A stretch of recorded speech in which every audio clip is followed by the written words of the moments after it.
عورت اپنے رب سے زیادہ قریب کس وقت ہوتی ہے؟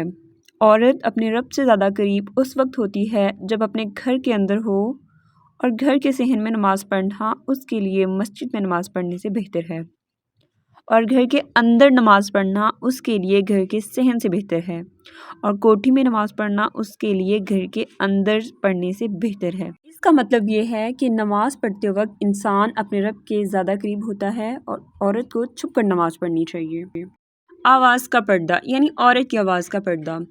سورۃ الاحزاب میں فرمایا گیا ہے، اگر تم اللہ سے ڈرنے والی ہو تو دبی زبان سے بات نہ کرو کہ دل کی خرابی کا مبتلا کوئی شخص لالچ میں پڑ جائے، بلکہ صاف سیدھی بات کیا کرو۔ پردہ عورتوں کی عزت و وقار۔ اے نبی صلی اللہ علیہ وآلہ وسلم، اپنی بیویوں سے اور اپنی بیٹیوں سے اور مومن عورتوں سے کہہ دیں کہ اپنے اوپر سر سے پاؤں تک چادر ڈال لیا کرے، یہ زیادہ مناسب ہے، تاکہ وہ پہچان لی جائیں کہ عزت دار عورتیں ہیں اور تنگ نہ کی جائیں، اور اللہ معاف کرنے والا رحم کرنے والا ہے۔ عورت کا لباس کیسا ہونا چاہیے؟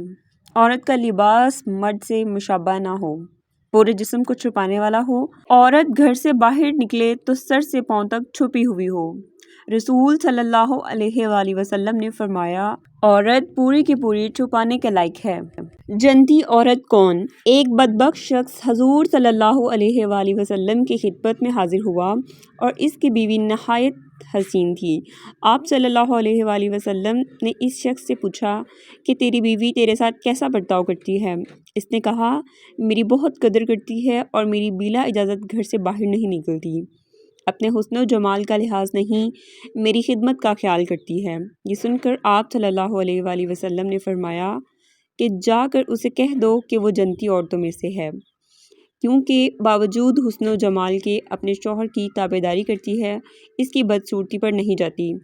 اس حدیث سے یہ معلوم ہوا ہے کہ شوہر کی خدمت کرنے سے عورت کو جنت حاصل ہوتی ہے، بالخصوص وہ عورت کہ جو حسن و جمال میں شوہر سے بڑھ کر ہے، مگر وہ حسن و جمال پر فخر کی بجائے شوہر کی خدمت پر فخر کرتی ہے۔ پاک اور ناپاک کپڑوں کو ایک ساتھ دھونا۔ واشنگ مشین، عام واشنگ مشین، بالٹی یا ٹب وغیرہ میں پاک اور ناپاک کپڑے ایک ساتھ دھونا مناسب نہیں، کیونکہ پاک اور ناپاک کپڑے ایک ساتھ دھونے میں پاک کپڑے بھی ناپاک ہو جاتے ہیں۔ اس لیے پہلے ناپاک کپڑوں کی ناپاکی دور کر دی جائے، یا 3 بار سادے پانی سے انہیں کنگھال کر اچھی طرح نچوڑ دیا جائے۔ اس کے بعد سب کپڑے ایک ساتھ دھوئے جائیں گے، اور اگر کسی نے ناپاک کپڑے اور پاک کپڑے واشنگ مشین میں ایک ساتھ دھوئے تو پاک اور ناپاک کپڑے اس وقت تک پاک نہ ہوں گے جب تک سب کپڑے باہر نکال کر 3 مرتبہ اچھی طرح کنگھال کر نچوڑ نہ لیے جائیں۔ یا مشین میں کپڑوں سے صرف نکالتے وقت خوب زیادہ مقدار میں دیر تک پانی چلایا جائے، تاکہ ناپاکی کے تمام اثرات پورے طور پر نکل جائیں۔ غور کریں اور اپنے رب کے قریب ہو رہیں۔ اللہ کی آیتوں پر غور کرنے سے فکر پیدا ہوتی ہے، اللہ کی نعمتوں پر غور کرنے سے شکر پیدا ہوتا ہے، اللہ کی وعیدوں پر غور کرنے سے ہیبت پیدا ہوتی ہے، اللہ کے وعدوں پر غور کرنے سے دین پر عمل کے لیے رغبت پیدا ہوتی ہے۔ اللہ کی نافرمانی ہو جانے کے بعد اللہ کے احسانات سوچنے سے حیا پیدا ہوتی ہے۔